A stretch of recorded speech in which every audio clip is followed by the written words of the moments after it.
Bonjour mesdames et messieurs, vous êtes les bienvenus sur RTI 1 au sommaire de ce journal. Le président Alassane Ouattara a pris part hier jeudi 11 novembre à la cérémonie d'ouverture de la 4e édition du Forum de Paris sur la paix, un événement international consacré cette année à la réduction des fractures mondiales, à la santé et au numérique. Awa Touré nous fera le point en tout début de journal. Le ministère de l'Enseignement technique, de la formation professionnelle, le ministère de la promotion de la jeunesse et le consortium de la grande distribution en Côte d'Ivoire décident de se rapprocher et de mutualiser leurs efforts pour une plus grande insertion des jeunes. Ils viennent de signer un protocole d'accord de partenariat.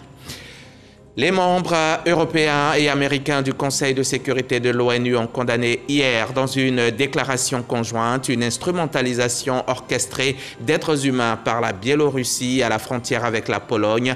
Ils accusent la Biélorussie d'envoyer des migrants à la frontière pour déstabiliser la frontière extérieure de l'Union européenne.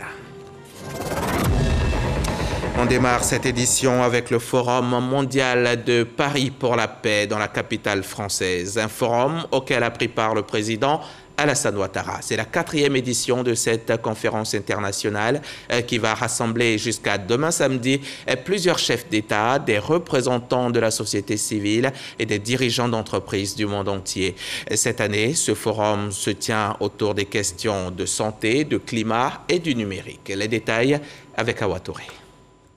Le Forum de Paris sur la paix est un événement annuel portant sur les questions de gouvernance mondiale et de multilatéralisme qui a pour thème cette année la réduction des fractures mondiales.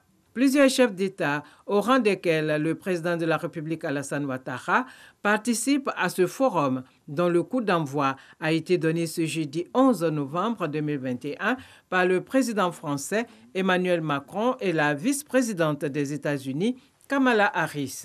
Il s'agit de fournir une plateforme où se rencontrent les États, mais aussi les autres acteurs, sur des sujets tels que le climat, la santé, l'économie sociale et les questions liées au numérique. Tous ces chemins, toutes ces actions que nous avons à conduire n'existent que dans la coopération internationale. Elles n'existent que par des partenariats nouveaux et une volonté d'être efficaces.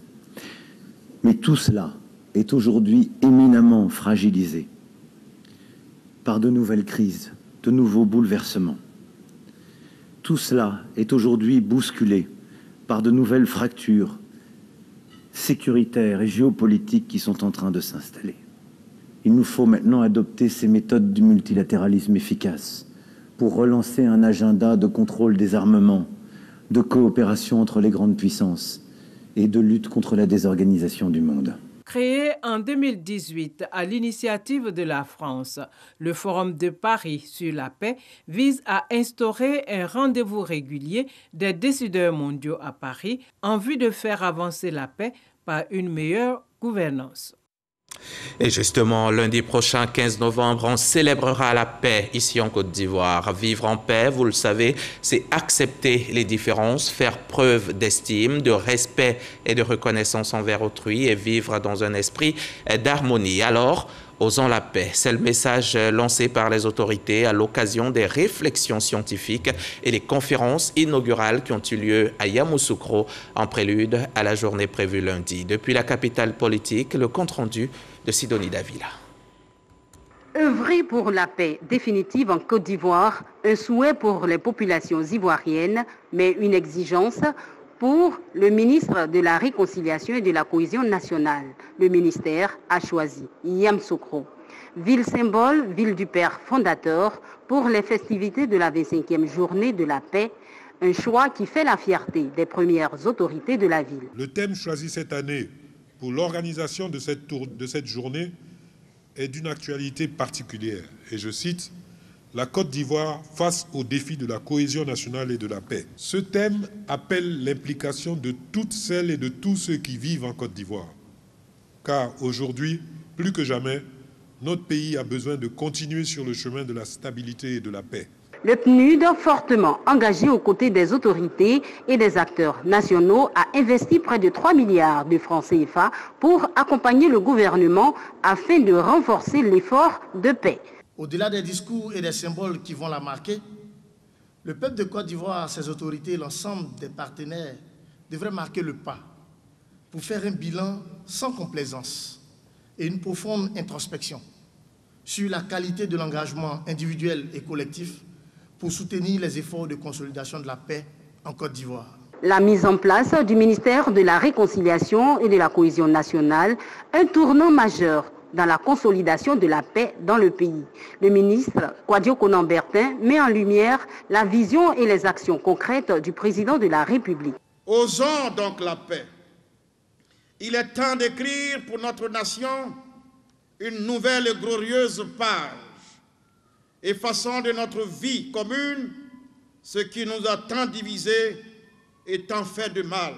Voilà près de 11 mois que je suis nommé ministre de la Réconciliation nationale par son Excellence, M. Alassane Ouattara. Je peux ici témoigner de sa volonté inébranlable de promouvoir la paix. En toutes circonstances, il fait le choix de ce qui nous rassemble et combat ce qui nous divise. Le président de la République a la paix au cœur et à l'esprit. Il est l'architecte de cette réconciliation nationale. Les conférences inaugurales prononcées par la secrétaire générale du médiateur de la République et le président du SESEC, Eugène Aka Awele, ont marqué l'ouverture des festivités de la Journée de la paix, une fête qui a lieu chaque 15 novembre depuis 1996 en Côte d'Ivoire. Et on le sait, la paix, elle produit, la guerre, elle détruit. De retour à Abidjan, rendons-nous à la primature au plateau. Patrick Hachi y a reçu la directrice régionale Afrique de la Fédération internationale pour la planification familiale. Marie-Evelyne Petrus-Barry est allée indiquer au Premier ministre le souhait de son institution d'ouvrir très prochainement son bureau régional en Côte d'Ivoire. Le reportage d'Alexis Ouedraogo. La Fédération internationale pour la planification familiale veut ouvrir ses bureaux en Côte d'Ivoire. Mercredi, sa directrice régionale l'a indiqué à sa sortie d'audience avec le chef du gouvernement. L'objectif de notre visite en Côte d'Ivoire est de pouvoir ouvrir un bureau sous-régional en Côte d'Ivoire pour travailler en Afrique de l'Ouest et en Afrique centrale de manière beaucoup plus approfondie sur les droits des femmes, sur les violences faites aux femmes et sur le planning familial. Monsieur le Premier ministre nous a assuré de sa volonté de travailler avec nous et en toute humilité, il nous a indiqué qu'on pourrait travailler avec lui et toute son équipe pour avancer dans les domaines d'intervention qui sont les nôtres. La problématique de l'éducation sexuelle des populations reste à ce jour un sujet important engageant l'action de l'État. Un adolescent sur 4 aura des rapports sexuels avant l'âge de 15 ans en Côte d'Ivoire, des rapports souvent multiples, sans utilisation systématique de préservatifs, induisant chez les jeunes filles des grossesses précoces. Un reportage d'Alexis Ouedraogo. Allez, on s'envole pour Dubaï, donc aux Émirats Arabes Unis. C'est là que se tient depuis lundi la semaine africaine du pétrole. Et bien sûr, le ministre des Mines, du pétrole et de l'énergie est sur place. Thomas Camara est allé à la découverte de la plateforme qui exploitera le gisement pétrolier Baleine, découvert récemment par le groupe ENI, ici en Côte d'Ivoire. L'unité flottante de production et de stockage regagnera bientôt les côtes ivoiriennes. On va suivre le reportage de Jean-Louis Bangbo et Traoré Zakaria, nos envoyés spéciaux sur place. C'est une visite qui s'inscrit dans le prolongement de la découverte du champ pétrolier Baleine du bloc CI-101 au large des côtes ivoiriennes. Le groupe ENI, auteur de cette découverte, a profité de la présence de la délégation ivoirienne à l'Africa Oil Week à Dubaï pour lui faire visiter son navire FPSO, unité flottante de production, de stockage et de déchargement du pétrole, du gaz naturel ou des huiles qui seront produits sur ce champ pétrolier. Et l'objectif, c'est de faire un développement des ressources que nous avons trouvées dans l'offshore de la Côte d'Ivoire très vite et commencer la production de gaz et d'huile dans le premier semestre de 2023. plus facile à installer et ne nécessitant pas une infrastructure complexe pour exporter les hydrocarbures, cette plateforme en cours de maintenance au port de Dubaï devrait aider la Côte d'Ivoire à atteindre ses objectifs pétroliers. C'est ce navire qui va d'ici rejoindre la Côte d'Ivoire pour commencer la production et l'exploitation de ce gisement dès 2023. Donc ça va être une première phase qui sera réalisée conformément aux instructions que nous avons reçues du chef de l'État, son Excellence M. Alassane Ouattara. Et donc on va pouvoir respecter cela et produire dès 2023 en attendant de rentrer en régime établi avec une production bien plus grande en 2026. La découverte du groupe Eni au large des côtes ivoiriennes, faut-il le rappeler, porte sur un gisement de 1,5 à 2 milliards de barils de pétrole et 1800 à 2400 milliards de pieds cubes de gaz naturel. Et pour recevoir tout type de navires et un tonnage important de marchandises, il faut que nos ports soient adaptés, donc redimensionnés. C'est justement ce qui a conduit le ministre des Transports cette semaine au port autonome de San Pedro. Amadou Koné y est allé évaluer la mise en œuvre des différents projets dans le cadre de la première phase d'extension et de modernisation du deuxième port de Côte d'Ivoire. Sam Conan, reportage. Le chef de l'État, Alassane Ouattara, avait annoncé en 2015, lors de sa visite d'État, sa volonté de procéder à l'extension, à la modernisation et au développement du port autonome de San Pedro. Eh bien, les travaux de la première phase ont démarré depuis quelque temps et vont coûter plus de 700 milliards de francs CFA, grâce à un partenariat privé-public. Le ministre des Transports, Amadou Koné, accompagné du ministre Félix Anoblé, maire de la ville, et du ministre-gouverneur Philippe Légré, est en mission d'évaluation de la mise en œuvre des différents projets. Ce terminal-là, il est quasiment à 81% de taux de réalisation. D'ici la fin de l'année, normalement, nous devrons rentrer en opération commerciale. Pour les autres projets, toutes les conventions ont été signées. Nous sommes en train simplement, avec l'État de Côte d'Ivoire, notamment la dette publique, de finaliser la convention de financement. À partir de là, tout devrait pouvoir être lancé de façon effective. Le ministre des Transports, Amadou Koné, se dit satisfait du taux d'exécution des travaux. Et je suis venu faire une évaluation de la mise en œuvre de l'ensemble de ces projets. Je voudrais, au nom du Premier ministre, féliciter le directeur général et tout le personnel, remercier tous les partenaires qui, malgré le contexte économique mondial que nous connaissons, continuent de faire confiance à la Côte d'Ivoire et qui font un travail remarquable. Je repars satisfait. Si tout se passe bien, d'ici 3 ans, nous devrons pouvoir disposer d'un port autonome de San Pedro qui verra ses capacités opérationnelles multipliées par 10. Quelques difficultés rencontrées dans la mise en œuvre des projets. Il y a quelques difficultés liées au financement d'un certain nombre d'aspects. Il y a également quelques difficultés liées à des incompréhensions en ce qui concerne donc des questions foncières. Et le Premier ministre m'a demandé de venir ici pour regarder avec Monsieur le ministre, le maire de San Pedro, Monsieur le ministre gouverneur, comment est-ce que nous pouvons travailler pour que les projets se réalisent sans délai. Avec la réalisation des projets de la première phase, le port autonome de San Pedro traitera 30 millions de tonnes de marchandises par an. Cette question à présent. Quel est le bilan de la mise en œuvre en 2020 de la plateforme Télélias, cette plateforme numérique de transmission électronique des états financiers des entreprises? Pour trouver réponse à la question, le ministre du Budget a reçu cette semaine les parties prenantes, notamment les chefs d'entreprise, les établissements bancaires dont la BCEAO, les établissements de crédit et l'Institut national de la statistique. Alors, quel est le bilan de Télélias? Élément de réponse avec Sephora Zegui.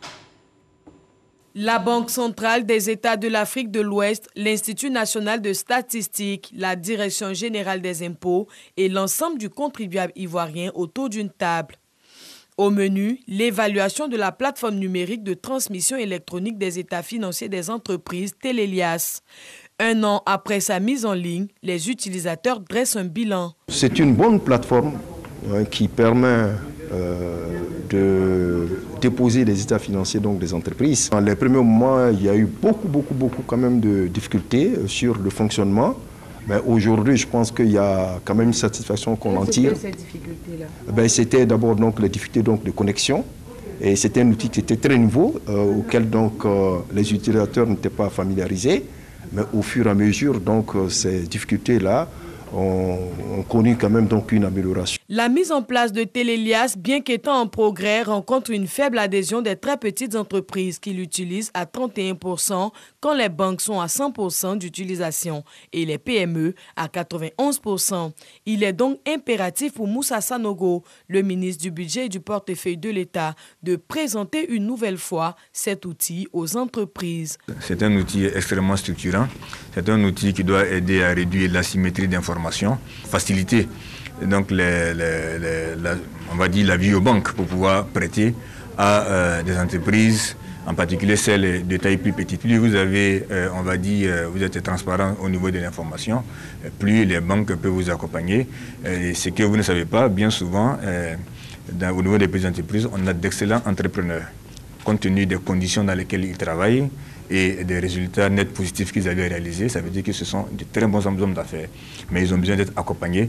Mais malheureusement, un établissement de crédit ne peut pas vous accompagner comme ça s'il n'a pas suffisamment d'informations sur vous. Le ministre du Budget et du Portefeuille de l'État invite les entreprises à l'utilisation de Télélias, cette application qui permet à tous les contribuables concernés de transmettre en ligne leurs états financiers. Selon Moussa Sanogo, avec Télélias, l'économie ivoirienne renforce sa modernisation en assurant la disponibilité d'informations financières de façon abondante, de qualité et indispensable à la prise de décision.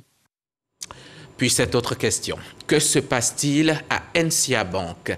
Depuis plusieurs jours, des informations circulent sur les médias sociaux et même dans la presse. La banque traverserait en ce moment une crise si sérieuse qu'elle aurait même cédé ses actifs immobiliers. Qu'en est-il réellement? Nous avons posé la question à la haute direction de NCA Bank. On écoute. NCA Bank Côte d'Ivoire se porte très bien, ainsi que l'attestent les dernières publications qui ont été faites, qui sont relatives aux performances semestrielles et aux performances du 3e trimestre 2021. Je vais commencer par la situation du siège social, qui est l'élément d'information qui crée le plus d'émoi. Il faut savoir que nous sommes propriétaires du siège social que nous occupons au plateau. Depuis 2012, nous avons engagé un vaste programme de développement du réseau. Ce développement s'est accompagné d'un quasi-doublement des effectifs de la banque. Si je vous dis que les effectifs ont doublé, il n'y a pas besoin d'expliquer davantage pourquoi nous sommes aujourd'hui à l'étroit dans les locaux que nous occupons au plateau. Le conseil d'administration a pris conscience de cette situation et a autorisé NCA Bank Côte d'Ivoire à entamer les travaux de construction d'un nouveau siège dans la commune de Cocody, et ce depuis 2019. Ces travaux devraient aboutir à la livraison au cours du second semestre 2022, et c'est en préparation de notre prochain transfert à Cocody que nous avons commencé à rechercher des repreneurs pour le siège du plateau. Quant aux autres biens qui sont évoqués dans les publications auxquelles vous faites référence, il faut savoir que notre établissement a une activité de recouvrement qui consiste à aller rechercher ce qui nous est dû par un certain nombre de débiteurs défaillants. Et dans le cadre de ce recouvrement, nous aboutissons bien souvent à la situation dans laquelle nous devenons propriétaires de biens immobiliers sur lesquels nous avions des hypothèques.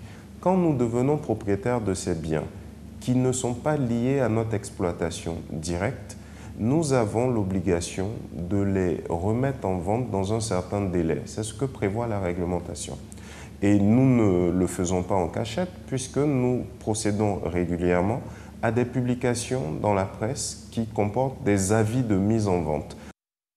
Les propos de Léonce Yassé ont été recueillis par Cheikh Koné Aboubacar. Encore une opportunité qui s'offre aux jeunes de Côte d'Ivoire, ceux en tout cas qui ont besoin d'insertion professionnelle. Le ministère de la Promotion de la Jeunesse vient de signer un protocole d'accord avec le ministère de l'Enseignement technique et de la formation professionnelle et le consortium de la grande distribution en Côte d'Ivoire. Que dit exactement l'accord? Astou Touré Dagnogo était présente à la signature de cet accord de partenariat.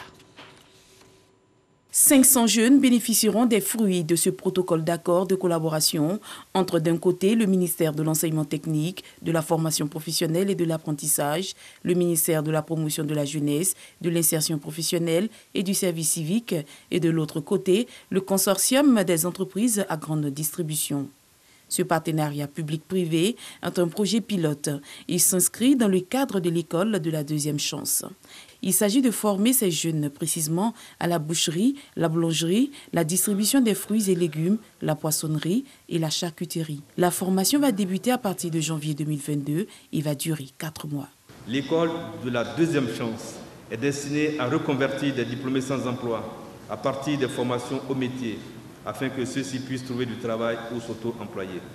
Dans cette perspective, la connaissance des opportunités offertes par les entreprises et des possibilités d'entrepreneuriat, notamment dans des secteurs comme l'agriculture et les domaines connexes, est absolument primordiale. Le ministère de la Promotion de la Jeunesse, de l'insertion professionnelle et du service civique attend une forte adhésion des jeunes à ce dispositif innovant qui permettra une insertion professionnelle réussie par l'acquisition d'une qualification professionnelle. Le partenariat entre le secteur public et le secteur privé s'inscrit dans la vision de son Excellence, Monsieur le Président de la République Alassane Ouattara, de renforcer l'apport du secteur privé dans le développement de la Côte d'Ivoire. Ce dispositif de développement de compétences a un fort impact sur l'employabilité des jeunes. Je ne saurais clore mes propos sans exhorter les jeunes répondant au profil recherché, c'est-à-dire un niveau donc de 3e au moins, et avoir entre 18 et 35 ans, à postuler massivement sur l'ensemble des offres de formation qui seront publiées ce jour. Rappelons que le protocole est prévu pour une durée de 3 ans, renouvelable à l'issue d'une évaluation préalable. Les inscriptions au projet sont reçues sur le site de l'Agence Emploi Jeunes. Un reportage d'Astou Touré et Djamasso. On va retourner à Yamoussoukro, à quelques 200 km d'Abidjan. Sur place, les DRH de l'administration, représentants du ministère de la fonction publique, sont en séminaire. Ils tentent de répondre à la question « Quelle formation continue pour les fonctionnaires et agents de l'État ?» Au terme des travaux, le plan qui sera mis en œuvre sera proposé au gouvernement. Les précisions de Jeanne Atoubé. De la nécessité de la redynamisation du Conseil de discipline de la fonction publique à l'urgence de réformer le cadre institutionnel de la formation continue des agents de l'État et des fonctionnaires, la volonté est manifeste. La ministre de la fonction publique et de la modernisation de l'administration engage son département dans une dynamique de modernité et de progrès. Nous avons besoin de manuels de procédure. Dès lors, nous pourrons opérer donc, de manière plus sereine cette transformation de notre administration. Nous pourrons donc élaborer des textes ambitieux pour faire en sorte que nos fonctionnaires et agents de l'État travaillent donc à la performance de cette administration. Attente de l'atelier de validation des documents de cadrage de la formation continue des fonctionnaires et agents de l'État, responsables des ressources humaines et de la formation, représentants du ministère de la fonction publique et des organisations syndicales, experts consultants et représentants d'institutions en mission de produire un document final. C'est un projet de plan national de la formation continue élaboré sous la conduite des experts et des consultants. On a besoin d'outils opérationnels, on a besoin d'outils d'orientation. Et ça, il y avait un vide juridique là-dessus. Les DRH auront en leur main des outils importants d'orientation, mais aussi des outils de gestion, notamment le manuel de procédure qui va venir clarifier le rôle des différents acteurs. C'est déjà une grande avancée. C'est un devoir du fonctionnaire de se faire former. Il est bon qu'il connaisse les préceptes de l'administration et puis les missions que le gouvernement s'est assignées afin de pouvoir bien cerner les problèmes. Relevant l'urgence de ce plan de formation continue des fonctionnaires agents de l'État, le directeur général de la fonction publique indique que la formation continue est pour les fonctionnaires et agents de l'État la voie de développement de leurs compétences et pour l'administration, moyen d'instaurer une culture administrative et l'éthique professionnelle. Au final, une administration performante offrant des services publics de qualité et compétitive. Ce que nous recherchons, c'est une administration capable donc de porter l'ambition du gouvernement et de faire en sorte que nous soyons un pays modèle, que nous soyons un pays au travail, de manière à faire d'eux des agents efficaces, des agents qui nous permettent donc d'atteindre nos objectifs. Le plan national de formation continue des agents de l'État et des fonctionnaires fait partie de la série de réformes engagées par le ministère de la fonction publique et de la modernisation de l'administration, lesquelles intègrent le PND 2021-2025, plan national de développement adopté par le gouvernement pour ce quinquennat. Nous sommes à Yamoussoukro, on y reste encore un moment. C'est aussi là que l'ONESI, l'Office national de l'état civil et de l'identification, a organisé son séminaire, rencontre de tous les acteurs qui a permis la mise en place de comités locaux, un moyen envisagé par l'Office en vue d'améliorer la qualité de ses services. On en sait plus avec Kader Sogodogo, RTI Boaké. L'Office national de l'état civil et de l'identification, ONESI, dans sa mission de se rapprocher des populations pour un service de qualité, installait il y a peu des comités locaux. L'heure est à présent à la mise en route avec un plan d'activité et des moyens conséquents pour redynamiser l'enrôlement et la distribution des cartes d'identité. C'est tout le sens du séminaire de Yamoussoukro qui vient de s'ouvrir. Il s'agit ici d'affiner en tout cas le plan d'action qui a déjà été mis en œuvre avec nos partenaires de corps préfectoral sur le terrain afin de pouvoir accélérer le rythme d'enrôlement et de distribution des cartes nationales d'identité. Donc c'est vraiment un plan d'action un peu plus poussé qui sera mis en œuvre et des actions un peu plus efficaces sur le terrain afin de pouvoir atteindre nos objectifs à fin décembre. Des acteurs conscients de leur rôle dans la réussite des activités de l'ONESI. Tous ceux qui ont fait la demande de la carte nationale d'identité, qui ont leur récépissé d'enrôlement, qui n'ont pas encore reçu la carte, de commencer déjà à collecter leur récépissé, à les acheminer dans nos centres, de telle sorte que quand les cartes seront disponibles, nous allons nous faire fort d'aller vers eux pour leur donner leur carte nationale d'identité. 5 jours, c'est le temps que va durer ce séminaire, avec certainement au bout la réussite totale de la mission de l'ONESI. Un reportage de Kader Sogodogo de la station régionale RTI Boaké. C'est l'heure de parler Covid-19, ce monstre qui a décidé de nous pourrir la vie.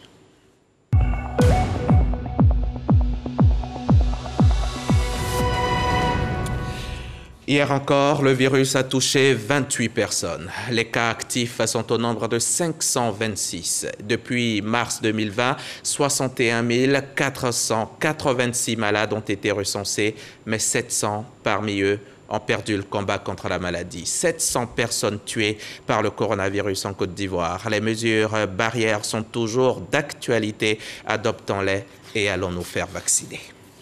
Dans 24 heures exactement, ce sera la fin du signal analogique dans le Grand Abidjan. Dès demain, 13 novembre, la télévision numérique terrestre prend le relais. IDT, la société ivoirienne de télédiffusion, a donné récemment l'information aux populations. C'était au micro RTI 1 de Serge Collier.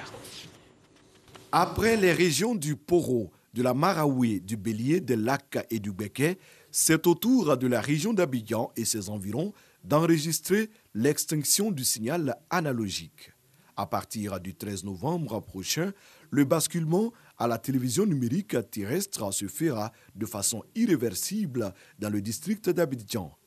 Avant cette échéance, la direction de la Société ivoirienne de télédiffusion multiplie les actions de communication, d'information et de sensibilisation auprès des populations. Il y a déjà des localités dans notre pays qui sont déjà à la TNT, mais à Abidjan, à partir du 13 novembre, le système analogique va être totalement arrêté pour passer directement à la TNT. Donc nous sommes venus donner cette information-là aux autorités administratives et coutumières pour qu'elles le propagent aux populations. Nous avons commencé la campagne depuis longtemps, mais il était bon pour nous d'échanger avec les populations. Cette rencontre à la préfecture d'Abidjan concerne les communes du district d'Abidjan. Il y avait un manque d'informations auprès des populations et les échanges ont été très fructueux Ça a permis de pouvoir lever plusieurs zones d'ombre, de pouvoir lever les doutes qu'il y avait au sein des populations. Le président du conseil d'administration de la société ivoirienne de télédiffusion, Venance Conan, et ses équipes continuent la campagne de communication et d'information. Pour recevoir la TNT dans les foyers, il faut avoir un poste téléviseur aux normes en vigueur et une antenne râteau TNT ou un poste téléviseur hors norme, un décodeur TNT et une antenne râteau TNT. On va refermer ce journal avec cette crise migratoire. Les membres européens et américains du Conseil de sécurité de l'ONU ont condamné hier jeudi dans une déclaration conjointe une instrumentalisation orchestrée d'êtres humains par la Biélorussie à la frontière avec la Pologne. Le texte a été lu à l'issue d'une réunion d'urgence à huis clos convoquée par l'Estonie, la France et l'Irlande. Il est signé par ces trois pays ainsi que par les États-Unis, la Norvège et le Royaume-Uni. Ils accusent la Biélorussie d'envoyer des migrants à la frontière avec la Pologne pour déstabiliser la frontière extérieure de l'Union européenne, les pays voisins et détourner l'attention de ses propres violations croissantes des droits humains. C'est la fin de cette édition. Merci à tous ceux qui m'ont aidé à la préparer et à vous la présenter. Ils sont nombreux là-haut. Merci à vous aussi de nous avoir suivis, chers téléspectateurs. Et sachez que ce soir, à 20h50, on rendra hommage à Isaïe Biton Coulibaly, grand écrivain de son état qui nous a quittés il y a quelques jours seulement. J'aurai à mes côtés Foi Ernest de Saint-Sauveur et Anzata Ouattara. C'est à ne pas manquer. C'est ce soir, 20h50 sur RTI1.